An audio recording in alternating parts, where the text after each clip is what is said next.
Hello everyone. आज हम discuss करने वाले हैं रसायन विज्ञान, जो कि बहुत ही इम्पोर्टेंट है आपके एग्जाम पॉइंट ऑफ व्यू से। डायरेक्ट क्वेश्चन आपको देखने को मिल जाएंगे। तो चलिए शुरू करते हैं। पहला क्वेश्चन है आपका, किसमें बंद कोण न्यूनतम होता है? Which of the following has minimum bond angle? Option है H2S, NH3, CH4 या फिर H2O। किसमें बंद कोण न्यूनतम होता है यानी कि कम होता है? तो बेसिकली आपको बंद कोण के बारे में पता होना चाहिए, किसमें अधिक होता है किसमें कम होता है, और बहुत ही आसान है। एनसीईआरटी की बुक में अगर आपने थोड़ा सा डायग्राम भी देखा होगा, इनके इमेजेस भी देखे होंगे, तो भी आपको अनुमान लग गया होगा। और बंद कोण क्या होता है, जैसे मान लो ये आपका H2O, ठीक है, ये इधर H इधर H, ये बीच में कितना को कोण बना रहा है, ये होता है बस। तो यहाँ पर इसका जो राइट ऑप्शन हो जाएगा वो होगा, क्योंकि आपको पता है कि H2O का भी काफ़ी बड़ा होता है बंद कोण, काफ़ी गैप होता है इसके बीच में। CH4 का भी काफ़ी लॉन्ग होता है, ठीक है, और NH3 का भी काफ़ी बड़ा होता है, यानी कि 100 के ऊपर ही रहता है इनका। जबकि H2S का जो बंद कोण है वो 92 के समथिंग होता है। तो राइट ऑप्शन क्या हो जाएगा? सबसे कम हमारे पास H2, यहाँ पर H2S का ही होगा, इस वाले का। अब आप सोच रहे हो सर किस प्रकार, तो चलो डायग्राम के माध्यम से आपको समझा देते हैं। देखो विद्यार्थियों, यहाँ पर H2O, ये आपका जल, ठीक है, तो कितना है बंद कोण? 104 के लगभग, ठीक है, ये यहाँ पर देख लो आप बंद कोण। और यहाँ पर अगर आप CH4 का देखोगे, ये आपका CH4 कितना है बंद कोण? 109 के करीब, याद रखना। 109 तो उसका हो गया, वाटर का 104 हो गया। अब इधर है ये आपका NH3, तो NH3 का कितना है? 106 के करीब, यानी कि कुल मिला के 100 के ऊपर ही है। अब आता है आपका H2S, कितना है? 92, तो सबसे कम इसी का है, इसीलिए हमारा राइट ऑप्शन क्या है? H2S, ठीक है। यहां पर टिक फर्स्ट वाले पे। अगला है, थोड़ा सा इसको एडजस्ट कर लेते हैं। निम्न में से कौन सी गैस अक्रिय गैस के नाम से जानी जाती है? Which of the following gas is known as inert gas, यानी कि नोबल गैस? हर किसी को पता होना चाहिए। अगर आपको पता है पीरियोडिक टेबल तो आप बता दोगे। ऑप्शन डी, ठीक है, ऑप्शन डी इसका राइट ऑप्शन होगा, क्योंकि ये लास्ट में जो कॉलम है नोबल गैस का, उसी में ये गैसें आती है। चलो देख लेते हैं। जैसा कि आप यहाँ पर देख पा रहे होंगे, ये है आपकी पीरियोडिक टेबल, और ये लास्ट में इंसर्ट गैसें आती है, जैसे कि आपका हीलियम हो गया, नियोन हो गया, आर्गन हो गया, ठीक है। तो ये पूरा आपको याद रखना है, ये इंसर्ट गैस नोबल गैस में इनको गिना जाता है। और हाँ, ये भी आपको पता होना चाहिए कि जो आपकी पीरियोडिक टेबल है, इसमें दाएं से बाएं जाने पर आकार में क्या फर्क पड़ता है, ऊपर से नीचे जाने पर आकार में क्या फर्क पड़ता है, विद्युत ऋणात्मकता में क्या फर्क पड़ता है, ये बहुत ही इंपॉर्टेंट है एग्जाम पॉइंट ऑफ व्यू से। चलिए, इसीलिए हमारा ऑप्शन डी हो जाएगा। अगला क्वेश्चन, रेडियोधर्मी कसे क्रिया की अभिक्रिया कोटि कितनी होती है? Reaction order of radio active. तो देखो विद्यार्थियों, ये आपके एनसीईआरटी में भी दे रखा है 2, 4, 1, 3, ठीक है। तो बेसिकली यहाँ पर हर किसी को पता है कि जो रेडियोधर्मी कसे की क्रिया की अभिक्रिया होती है उसकी कोटि हमेशा 1 होती है, ठीक है, 1 होती है। अब यहाँ पर हर एक का पता होना चाहिए रिएक्शन ऑर्डर, और वो मैं आपको दिखा देता हूँ यहाँ पर। अगर आपको यह टेबल पता है तो आपको सब कुछ पता है। इस टेबल में से ही क्वेश्चन आपके बनते हैं, जैसे कि रिएक्शन ऑर्डर कौन सी कोटि, 0, फर्स्ट, सेकंड। तो यहाँ पर आपसे यूनिट पूछी जा सकती है कि 0 की यूनिट क्या होती है, ठीक है, फर्स्ट ऑर्डर की क्या होती है, सेकंड ऑर्डर की क्या होती है। तो आपसे यूनिट यानी कि मात्रक यहाँ पर पूछा जा सकता है, तो इसका भी थोड़ा ध्यान रखना आप। मात्रक का काफ़ी बार पूछा गया है। फर्स्ट ऑर्डर का क्या होता है? यूनिट, तो सेकंड, ठीक है। तो इस प्रकार आपको पता होना चाहिए, और यहाँ पर ये फॉर्मूला भी पता होना चाहिए। पूरी टेबल ही इंपॉर्टेंट है आप लोगों के लिए। टेलीग्राम पर डाल देंगे टेलीग्राम को फॉलो कर रखा होगा, लिंक नीचे डिस्क्रिप्शन में दे रखा है। ठीक है, चलो बढ़ते आगे की ओर। अगला आपका डाइक्लोरोविस कॉपर सेकंड का सूत्र आपको बताना है। तो बहुत ही आसान है, कोऑर्डिनेशन कंपाउंड होने पड़ा होगा। तो यहाँ पर आप देख पा रहे डाइक्लोरो, ठीक, 20 यूरिया कॉपर सेकेंड। तो ये होता है इसका सूत्र, ये रहा, याद रखना ये वाला। तो राइट ऑप्शन यही दे रखा है यहाँ पर भी। क्लियर। अगला, हाइड्रोजन बम्प निम्न में से किसका उदाहरण है? बहुत ही इंपॉर्टेंट है। यानी कि जो हाइड्रोजन बम्प होता है, कौन सी क्रिया उसके अंदर होती है? क्या वहां पर नाभिकीय संलीन होता है, नाभिकीय विखंडन होता है, या रासायनिक अभिक्रिया होती है, या इनमें से कोई नहीं? हाइड्रोजन बम्प बताओ किसका उदाहरण है? बहुत ही अच्छा क्वेश्चन है। Nuclear fusion, nuclear fission reaction, और एग्जाम में ऐसे ही क्वेश्चन बनते हैं आपके। तो देखो विद्यार्थियों, हाइड्रोजन बम्प बहुत ही खतरनाक होता है, काफी किलोमीटर एरिया को ये कवर कर लेता है ब्लास्ट के रूप में। ठीक है, तो इसमें ऐसा क्या होता है कि इतनी एनर्जी निकलती है? इसमें एक्चुअली नाभिकीय संलीन होता है, कुल मिला के नाभिकीय संलीन होता है, और संलीन होने से ही इतनी एनर्जी निकलती है। तो यहाँ पर फर्स्ट वाला सही होगा आपका, ये वाला न्यूक्लियर फ्यूजन। याद रखना, आपसे यूं भी पूछा जा सकता है कि सूर्य में कौन सी अभिक्रिया होती है, संलीन होती है, विखंडन होती है, परमाणु बम में कौन सी होती है। तो ये बेसिक बातें जो आपको पता होना चाहिए। तो हाइड्रोजन बम में नाभिकीय संलीन होता है। अब यहाँ पर थोड़ा सा डायग्राम में आपको दिखा देता हूँ किस प्रकार अभिक्रिया होती है और किस प्रकार यहाँ पर एनर्जी निकलती है। तो सबसे पहले तो आप हाइड्रोजन बम का ब्लास्ट देख लो कितना खतरनाक होता है। ये हाइड्रोजन बम का ब्लास्ट है, किलोमीटर एरिया तक देख लो आप, दूर दूर तक इसने कवर कर लिया, और यहाँ पर खड्डा भी बन जाता है। इतना डेंजर होता है ये देखो आप। अब यहाँ पर सोचने वाली बात है कि इतनी एनर्जी आखिर कहाँ से निकलती है? छोटा साइज, जबकि इतनी ज़्यादा तो हमारे पास लकड़ियाँ गैस होती है, उनसे भी नहीं निकलती। मान लो कोई लकड़ी का पूरा ढेर हमारे पास है, उनको जलाए फिर भी इतना विस्फोट तो नहीं होता। बट यहाँ पर छोटी सी चीज़ है, इसमें इतना क्या हो रहा है कि इतना ज़्यादा विस्फोट हो रहा है? तो हो रहा है बहुत कुछ। इधर देखो आप, ये हो रहा है वहाँ पर ड्यूटेरियम टाइटेनियम फ्यूजन हुआ, हीलियम निकला, एनर्जी निकली, और ये एनर्जी हमें दिखाई दी विस्फोट के तौर पे।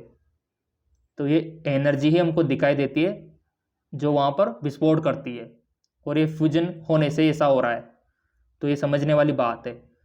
और हाइड्रोजन बम तो बहुत ही छोटा होता है। कितना छोटा होता है ये देख लो, छोटा सा होता है हाइड्रोजन बम, इतना सा, एक गिलास जैसा, और इसी में ये अभिक्रिया होती है नाभिकीय संलीन की, और उसी के होने से क्या होता है? इतना बड़ा विस्फोट होता है। क्लियर। तो ये नाभिकीय संलीन का ही परिणाम है। चलो बढ़ते आगे की ओर। अगला है आपका, निम्नलिखित में सबसे छोटा धनायन है। Which is the smallest can among the flowing? सबसे छोटा धनायन आपको बताना है। तो 4 ऑप्शन आपके सामने हाजिर है, बता दो, और लॉजिक होना चाहिए उसके पीछे। सबसे छोटा धनायन तो बहुत आसान है, ऑप्शन नंबर फर्स्ट वाला। ठीक है, अब यहां पर ऑप्शन फर्स्ट ही क्यों होगा? ऑप्शन फर्स्ट इसलिए होगा क्योंकि जितना ज़्यादा उस पर पॉजिटिव आवेश बढ़ता जाता है उतना ही उसका आकार छोटा होता जाता है। ठीक है, और दूसरी बात, आवर्त सारणी में दाएं से बाएं जाने पर भी क्या होता है आकार में, आपको पता ही है। चलो इसको समझ ही लेते पूरा।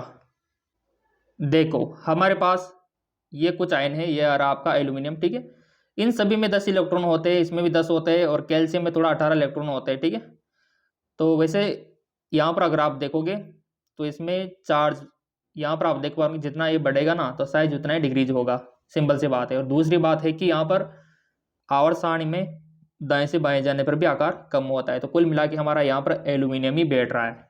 ठीक, तो इसीलिए सबसे छोटा धनायन यही है क्योंकि इस पे चार्ज भी ज़्यादा है, और दूसरी ओर ये आवर्त के बाएं साइड में भी आता है। ठीक है, अगला, यदि विलयन का क्वथनांक T1 विलय का क्वथनांक T2 तो क्वथनांक में उन्नयन होगा। बताओ। एनसीईआरटी में चैप्टर नंबर 2 सॉल्यूशन, वहां से बना क्वेश्चन है और बहुत ही आसान है, बहुत ही आसान। कि क्वथनांक में उन्नयन यानी कि बहुत ही आसान है कि विलयन का क्वथनांक में से अगर विलय का क्वथनांक को निकाल दिया जाए तो बचेगा क्या? वही बचेगा क्वथनांक में उन्नयन। तो वही है T1 माइनस T2 जो कि आपने सोचा था, T1 माइनस T2। क्लियर? अगला बच्चों वाला क्वेश्चन, पीएच मान है 3, 5, दोनों बम्पर विलयनों को समान आयतन में मिलाने पर रिजल्टेड यानी कि परिणामी विलयन का कितना पीएच होगा। मान लो जैसे कि दो हमारे पास फ्रगनली है, एक में 3 पीएच का है, एक में 5 पीएच का है। जब दोनों को मिला दिया जाता है तो हमारी जो रिजल्टेड रहेगी उसमें कितना रहेगा इसका पीएच, वो आपको बताना है। तो वो रहेगा आपका 3.3। ठीक है, 3.3। अगला, यह समीकरण कहलाती है, ये तो बहुत ही सिंपल क्वेश्चन है, ये तो आपकी नेसर्ट समीकरण कहलाती है। क्या कहलाती है? नेसर्ट समीकरण। जहां पर भी ये दे रखी है ना तो समझ लो ये नेसर्ट समीकरण है आपकी, और ये आपके चैप्टर में भी है नेसर्ट समीकरण। अब आता है पॉलीमर बहुलक वाला चैप्टर, और बहुलक तो मैंने आपको अच्छे से पढ़ाया था, पूरा चैप्टर भी दूसरे चैनल पे जाकर देख लेना, लिंक नीचे दे रखा है। नायलॉन 66 एकलक इकाई आपको बतानी है, यानी कि जो नायलॉन 66 एक बहुलक है ये किससे मिलकर बना हुआ होता है, कौन सी इकाइयों से जुड़कर ये बना हुआ होता है, और आपको हर एक का पता होना चाहिए, हर एक का कि कौन सा किससे मिलकर बना है। अभी मैं आपको दिखाऊंगा। तो ये मिलकर बना होता है आपका 1,6 डायएमीन हेक्सेन तथा 1,6 हेक्सेन डाइओइक अम्ल से, जो दे रखा है ऑप्शन नंबर डी में। तो इसी प्रकार जितने भी बहुलक है उनका एकलक तो आपको पता ही होना चाहिए। जैसा कि आप यहां पर देख पा रहे होंगे, जैसे पॉलीप्रोपिन, तो इसका एकलक क्या होता है? प्रोपिन। पॉलीस्टायरीन का क्या होता है? स्टायरीन। पॉली वायलिन क्लोराइड यानी कि पीवीसी का क्या होता है? Violin chloride. और गिल पटल का क्या होता है? गिल पटल का होता है आपका एथिलीन ग्लाइकोल। और बेकेलाइट का फिनोल और फॉर्मेल्डिहाइड। ठीक है, बेकेलाइट का क्या होता है? फिनोल और फॉर्मेल्डिहाइड। तो ऐसे एकलिक इकाई आपको पता होना चाहिए कि किससे मिलकर बना हुआ है। और आपका रेंजिन, इधर देखो आप, तो यहाँ पर आपका बहुलक का वर्गीकरण भी है, जैसे कि प्राकृतिक बहुलक होते, अर्ध संश्लेषित होते, संश्लेषित होते बहुलक। तो यहाँ पर आपका स्रोत के आधार पर, तो प्राकृतिक में क्या क्या आएगा? सेलुलोज आएगा, प्रोटीन आएगा, रेंजिन आएगा। और कृत्रिम में क्या क्या आएगा? प्लास्टिक आ गई, बोना एस आ गया। ठीक है, नायलॉन 66 आ गया। तो ये बेसिक जानकारी आपके पास होना चाहिए। अगर आपसे कोई पूछ ले कि आपके घरों में जो पेन यूज होता है ये वाला, ये कौन सा बहुलक है? वेरी सिंपल, टेफ्लॉन का। ठीक है, ये टेफ्लॉन का बना रहता है, तो ये भी आपको मालूम होना चाहिए।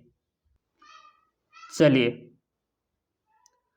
अगला है रासायनिक विन्यास आपको बताना है, कॉन्फ़िगरेशन, और सोच समझ के बताना। पहले चित्र को देख लो आप, ये चित्र डायग्राम को अच्छे से देख लो, फिर आपको बताना है। देख लिया? अच्छे से आके खोल के देख लो, आई होप आपने देख लिया होगा। अब यहां पर ऑप्शन है लियो समावेव है, डेक्स्टो है, या फिर ट्रांस है, या फिर सिस है। अब बता दो आप, इमेजेस आपने अच्छे से देख लिया, अब बताओ आप ये कौन सा है, कौन सा लग रहा है आपको? बहुत ही आसान है, आइसोमर आपने पढ़ रखा है, और आइसोमर से हमेशा क्वेश्चन बनते हैं। आई होप आपने सोच लिया होगा आपका जो आंसर है। तो देखो विद्यार्थियों, ये जो संरचना है ये है आपकी ट्रांस समावेव। क्या है? ट्रांस समावेव। अब आप बोलेंगे सर कैसे? तो बहुत ही आसान है। यहाँ पर आप देख पा रहे कि ये जो समूह है ये अपोजिट साइड पे है। इधर ए है तो इसका ए इधर है, ये बी है तो इसका बी इधर है। तो पहले तो मैं आपको ट्रांस और सिस को अच्छे से समझा देता हूँ। जैसा कि आप यहाँ पर देख पा रहे होंगे, सिस में एक्चुअली होता क्या है, जो समान समूह है वो एक साइड एक तरफ रहता है, ठीक है, इधर देखो। और ट्रांस में क्या होता है, जो समूह है अपोजिट साइड रहते हैं, जैसे कि यहाँ पर आप देख पा रहे होंगे। तो इसमें भी ऐसा ही है। सिस में क्या होता है, जो आपका फंक्शन ग्रुप है वो सेम साइड पे होता है, जैसे कि इधर सेम साइड। और जो ट्रांस है इसमें अपोजिट साइड पे होता है, जैसे कि ये CH3 है तो इसमें उल्टा है, ये H है तो इधर उल्टा है। तो यही मतलब होता है सिस का सेम साइड, ट्रांस का अपोजिट साइड, ठीक है। आई होप आपको क्लियर हो गया होगा। तो हमारे यहाँ पर जो ये डायग्राम है, ये जो इमेजेस है, यहाँ पर भी वही सिचुएशन है कि इसमें जो समूह है वो अपोजिट साइड पे है। जैसे कि ये बी है ना, तो ये उधर उल्टा गया, ये ए है तो ये इधर गया, ये इधर है तो इधर गया। तो अपोजिट साइड पे होने के नाते यहाँ पर ट्रांस समावेव है। क्लियर? और राइट ऑप्शन भी यही है, ट्रांस समावेव। चैनल सब्सक्राइब कर रखा होगा तो क्वेश्चन तो मिलते रहेंगे आपको, चिंता बिल्कुल भी आपको नहीं करनी है। प्रोटीन का एक उदाहरण है, example of protein, cephalin, lecithin, insulin. बच्चों वाला क्वेश्चन है, देखो प्रोटीन का एक उदाहरण, तो वो है इंसुलिन, ठीक है, इंसुलिन जो कि एक हार्मोन है। अगला, जीवित कोशिका में सबसे महत्वपूर्ण ऊर्जा स्वाहक है, most important energy carrier in living cell, वो है आपका ATP, एडिनोसिन ट्राइफॉस्फेट, ठीक है। अब अगला थोड़ा न्यूमेरिकल है, और आपसे 2-5 न्यूमेरिकल हमेशा पूछे जाते हैं, और न्यूमेरिकल का लेवल यही रहता है। इधर देखो आप, रासायनिक अभिक्रिया में यदि 300 केल्विन टेम्परेचर पर डेल्टा H हमको दे रखा है, कितना, 150 किलो जूल, और डेल्टा S भी दे रखा है, और यहाँ पर G हमको ज्ञात करना है। तो यहाँ पर टेम्परेचर दे रखा है, डेल्टा H हमको दे रखा है, डेल्टा S दे रखा है, तो डेल्टा G आपको बताना है। बताओ, चाहे तो आप वीडियो को पॉज करके भी इसका सॉल्यूशन निकाल सकते हो रफ पेज पे, और निकालने के बाद यहाँ पर आंसर चूज कर सकते हो। तो यहाँ पर हमने तो निकाल लिया, और निकालने के बावजूद जो आंसर हमारा आया वो आया हमारा 120 किलो जूल। क्या आपका भी यही आया? अगर यही आया है तो सही है। अब यहाँ पर काफ़ी सारे विद्यार्थी पूछेंगे सर 120 कैसे आया, तो चलो इसका एक्सप्लेन करके हम आपको दिखाते हैं। जैसा कि आप यहाँ पर देख पा रहे होंगे, हमको डेल्टा G ज्ञात करना था, और डेल्टा H हमको दे रखा है, और इक्वेशन भी यही होती है। बस आपको इक्वेशन पता होना चाहिए कि delta G equal to delta S minus T delta S। तो हमको डेल्टा H दे रखा है, हमको T दे रखा है, डेल्टा S दे रखा है, तो बस यहाँ पर मान भर दो पूरे के पूरे।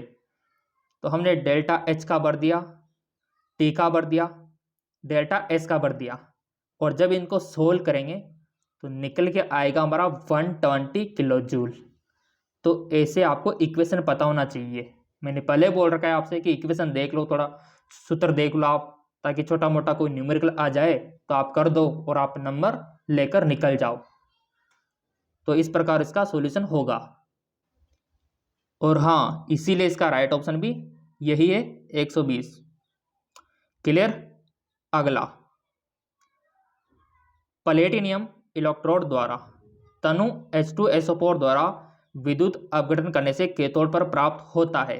बताओ, जब आप H2SO4 का विद्युत अपघटन करोगे तो यहाँ पर कैथोड पर कौन सा जाएगा? कैथोड एनोड जानते तो हो ना आप। कैथोड क्या होता है, एनोड क्या होता है? कैथोड का मतलब होता है यहाँ पर नेगेटिव, और एनोड का मतलब होता है पॉजिटिव। ये आपको पता होना चाहिए। तो कोई पात्र है ऐसा जिसमें यहाँ पर इलेक्ट्रोड डले हुए हैं, तो हाइड्रोजन कौन से पे जाएगा? पॉजिटिव पे जाएगा, नेगेटिव पे जाएगा? बताओ। कैथोड पर क्या प्राप्त होगा हमको? क्या SO2 होगा, क्या O2 होगा, क्या H2 होगा, क्या NH3 होगा? बताओ। बहुत ही आसान है, कैथोड पर हमको H2 प्राप्त होगा। अब आप बोलेंगे सर क्यों होगा? ये इसलिए होगा क्योंकि कैथोड यानी कि नेगेटिव और हाइड्रोजन क्या है? पॉजिटिव। तो पॉजिटिव है तो कहाँ जाएगा? नेगेटिव की तरफ। तो ऑब्वियसली बात है कैथोड पर हाइड्रोजन गैस हमको मिलेगी। चलो डायग्राम दिखा देते आपको। जैसा कि आप यहाँ पर देख पा रहे होंगे, ये है उसका डायग्राम और ये है आपका पूरा H2SO4 का विलयन और उसमें छड़ें डूबी हुई है। और ये आपका नेगेटिव यानी कि कैथोड और ये आपका पॉजिटिव एनोड। तो यहाँ पर खुद आप देख पा रहे होंगे, जब इसमें विद्युत धारा प्रभावित करते हैं तो यहाँ पर हाइड्रोजन जो हमारा मूव हो रहा है वो नेगेटिव की तरफ ही जाएगा, क्योंकि अपोजिट चार्ज में अट्रैक्शन होता है। और यहाँ पर जाके हाइड्रोजन गैस बन जाएगी काफ़ी सारी, और ये SO2 वगैरह O2 वगैरह पॉजिटिव पे चली जाएगी। अगर वो पॉजिटिव की कहता तो हाइड्रोजन इधर जाती है एनोड पे, ठीक है, और कैथोड पर हाइड्रोजन गैस जाती है। क्लियर? चलिए, सो यहाँ पर इसीलिए हमारा हाइड्रोजन सही आंसर होगा, क्योंकि हाइड्रोजन पर पॉजिटिव आवेश होता है और कैथोड पर नेगेटिव होता है, तो ये हमेशा नेगेटिव की तरफ ही भागेगा। अगला क्वेश्चन, एक काला सल्फाइड जब ओजोन के साथ क्रिया करता है तो सफेद हो जाता है, सफेद यौगिक आपको बताना है। बहुत ही आसान है, बहुत ही आसान। तो एक काला सल्फाइड का सूत्र पता होना चाहिए पहले तो आपको, फिर ओजोन के साथ उसकी क्रिया आनी चाहिए। तो छोटी मोटी रिएक्शन तो आपको वैसे याद होना चाहिए, ताकि आप कोई भी इक्वेशन आ जाए तो हल कर दो। सो यहाँ पर हमने इसको सोल्व किया, ये ब्लैक आपका सल्फाइड आ गया और ये ओजोन गैस, तो यहाँ पर निकल कर आया हमारा PbSO4, ठीक है, वाइट PbSO4 निकल कर आ गया। देख लो इक्वेशन ऐसे कमाल की होती है आप लोगों के लिए, केमिस्ट्री में यही इंपॉर्टेंट है। तो इस प्रकार वाइट हमको PbSO4 वहां पर मिलेगा, ये रहा आपका PbSO4। अब हमारे पास काफ़ी सारे विद्यार्थियों के कमेंट आते हैं, सर ये PDF हमको चाहिए, हमको सिलेक्शन चाहिए। तो PDF आपको मिल जाएगा, उसके लिए आपको MCAS अकेडमी ऐप डाउनलोड करना होगा। कौन सा ऐप? MCAS academy. लिंक नीचे डिस्क्रिप्शन में दे रखा है, वहाँ से डाउनलोड कर सकते हो, PDF पा सकते हो।